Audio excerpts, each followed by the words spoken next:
Good morning, ND Sunrise. My name is Kira Halfman. And I'm Ian MacKenzie. But before we get started, we're going to recap the news from this week.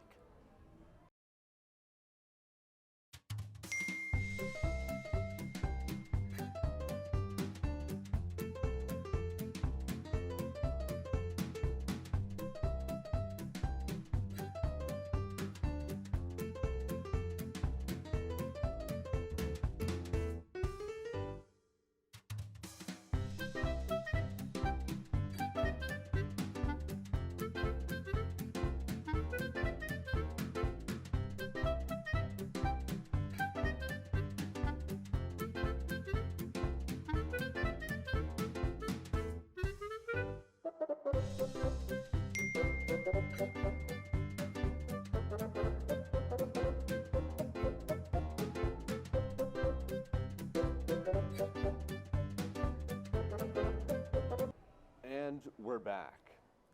For the first time ever, fans at Notre Dame Stadium will be able to buy alcohol during a football game. Starting with our matchup against Texas A&M on September 13th, beer, seltzers, and single-serve wine will be available at concession stands and not just in the premium seating. The new policy also extends to basketball and hockey games at Purcell Pavilion and Compton Family Ice Arena.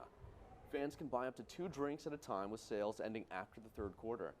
And university officials say that the change is meant to enhance the game day experience and cut down on heavy pregame drinking at tailgates beforehand. The time has come for Notre Dame sophomores to decide whether or not they want to live on or off campus their senior year. ND Residential Life is offering a senior incentive credit of up to $2,000 for sophomores who pledge to stay on campus their final year at Notre Dame. While RAs do not receive the money, any sophomore who knows they are going to stay on campus or apply to be an RA can sign up to save some room and board. The application opens Monday, September 22nd at 10 a.m. and will close after the first 200 people fill it out. 3 new restaurants are shaking up the Notre Dame dining scene. On Eddy Street, Barrio Tacos Tequila and Whiskey just opened, serving customizable tacos, late-night bites, and a weekend brunch with a mimosa bar. Right next door, Jinya Ramen Bar is bringing an upscale twist with ramen, sushi, and even vegan options.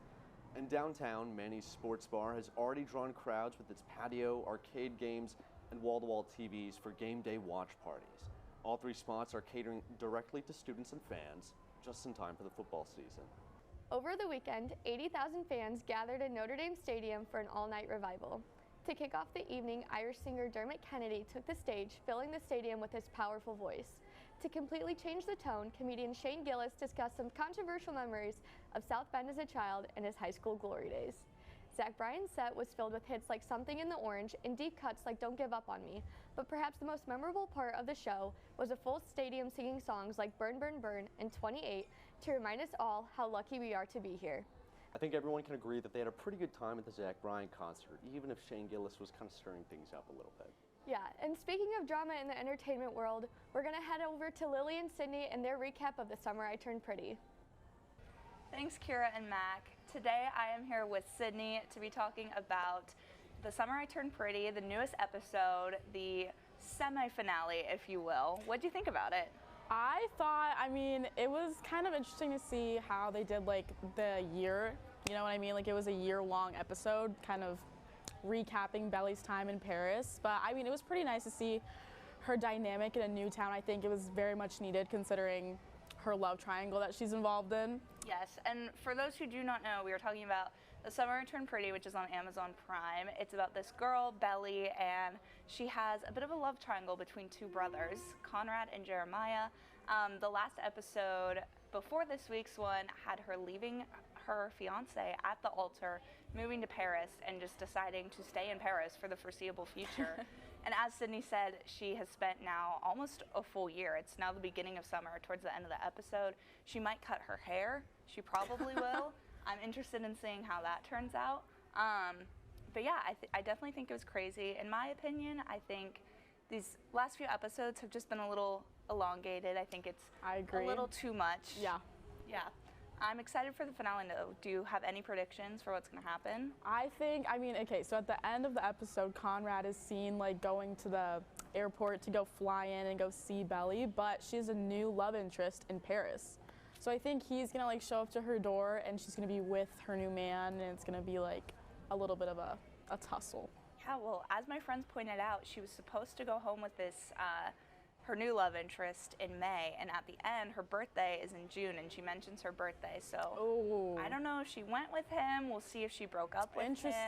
I definitely think she's going to get a reunification with Conrad, but I guess we'll just have to see what happens. I think they teased a little bit happening with Jeremiah and Denise, which I was not expecting after her whole thing with Steven, but I don't know. Do you have anything that you want to see in the finale? I definitely want to see a lot of Conrad and Belly. I feel like we have barely seen them together this whole season, and I want to see like some cute moments with them, not just like the yearning. I want to see a little bit more of some romantic relationship. I know, we've had a lot of tension in this season. I think it's time for them to just make a decision. She needs to either choose herself or choose Conrad. Hopefully Conrad.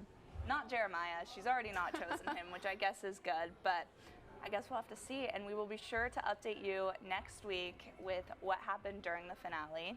Yep. I'm Lily. I'm Sydney. Back to the desk. Thanks, Lily and Sydney. I know I'm excited for the finale. And I'm excited for this next segment where McKenna, Suzanna, and Lauren are going to review the indie coffee shops and see which one has the best vanilla latte.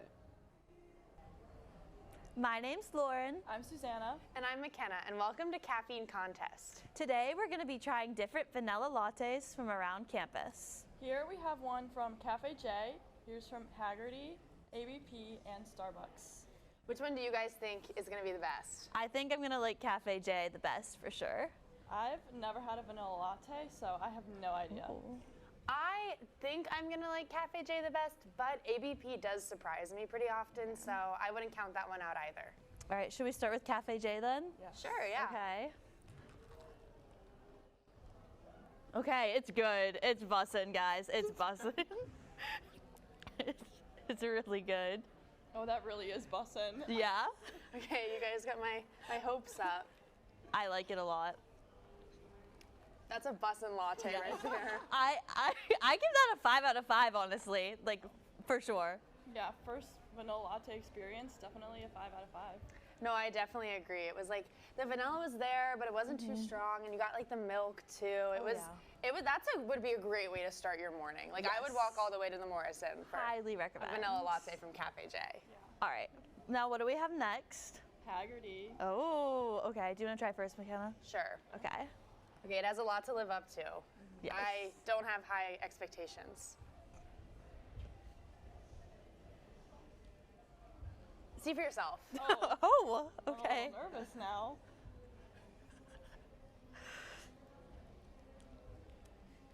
Exactly.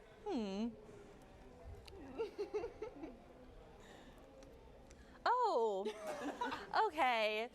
Not the best thing I've ever tasted. Yes. Yeah. The vanilla taste was definitely much more artificial in Yes. Haggerty than in the Cafe J one. I agree. I would give that like a 2 out of 5. I give it a 1. Oh, okay. I'm gonna go with the 2. I think I'd get it in a pinch, but wouldn't be my ideal vanilla latte. Gotcha. So next up, we have ABP. Suze, you wanna Yeah. try this one first? Sure.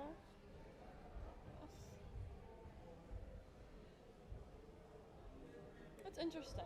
Okay.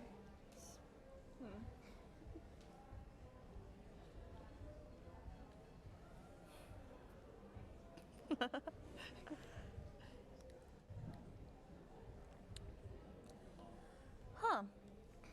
I definitely like it better than Haggerty, I think, but I still think Cafe J is the best, so I'm gonna give that one a 3 out of 5. I agree, a 3 out of 5. I'm gonna give it a 4. I did really like it. I thought it was a solid choice for a vanilla latte. Again, the vanilla flavor was pretty natural. I really liked it. Definitely not the best, but you know, you're in Hez all the time studying. True. Like perfect, pretty perfect vanilla latte for me. All right, now we have our last one. Last but not least, The classic. Starbucks. I do have a theory that the campus Starbucks is worse than a regular Starbucks. Really? I like regular Starbucks better, so we'll have to see how this Interesting. is. Oh no. Oh my gosh, That one was did so not bad. sound like it's bussin'. I don't like the flavor. No. Oh. Not good. Starbucks is normally very good, but I am not impressed with that at all. I'm gonna give that like a 0.5 out of 5. I don't even think I can give it the 0.5. I would never drink that ever again. Yeah, no, 0. Maybe, no. No. All right, well, I think we have a clear winner here, and it has to be Cafe J. Yeah, I agree. So, Yes, Cafe J, best coffee place on campus. and Starbucks needs to step up their game. So now, let's send it back to the desk. No ball? Let the seasoned ball knowers at Shamrock Sports get you up to date on all things ball around Notre Dame. Shamrock Sports airs 3:30 p.m. every Friday right here on NDTV. Go Irish.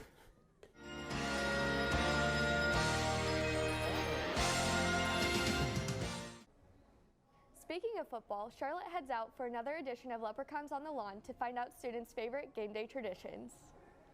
Hello everyone, I'm Charlotte Schaub, and I'm going to be asking everyone what they're most excited for the first Notre Dame football home game. Hey, what are you most excited for the game this weekend? I'm really excited to do touchdown push-ups with my friends. What are the most you've done in a single time? I think probably in the 30s. That's crazy, that's a lot of push-ups. What are you most excited for the first home game this weekend? I'd say being in the student section for the first time. It's my first home game ever. I've never been to a game before, so. Oh my gosh, that's so exciting. Are you a freshman? Yes, I am. You're in for a treat. It's going to be a lot of fun.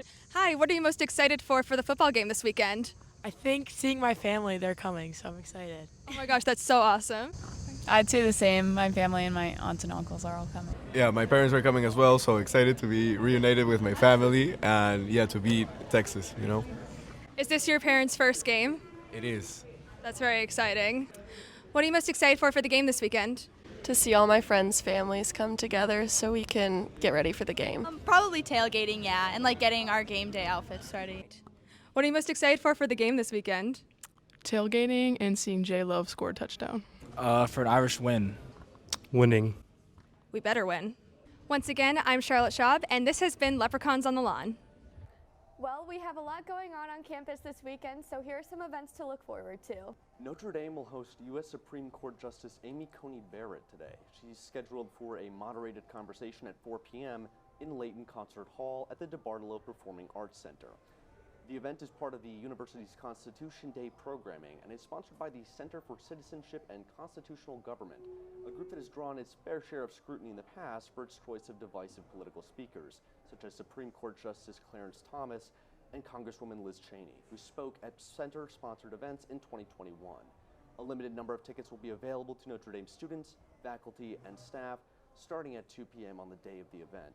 For those who would rather not attend in person but intend on keeping up to date with the event, the discussion will also be live streamed on the center's YouTube channel. The first home game means another Rackney rally. Dillon Hall is hosting the legendary event on South Quad. Be sure to arrive at 6 o'clock to catch performances by the Irish Dance Team, Pom Squad, Marching Band, and Cheer Team before head coach Marcus Freeman and the Fighting Irish football team take the stage. It's Career Fair Week at Notre Dame, and this year it's all about making meaningful connections.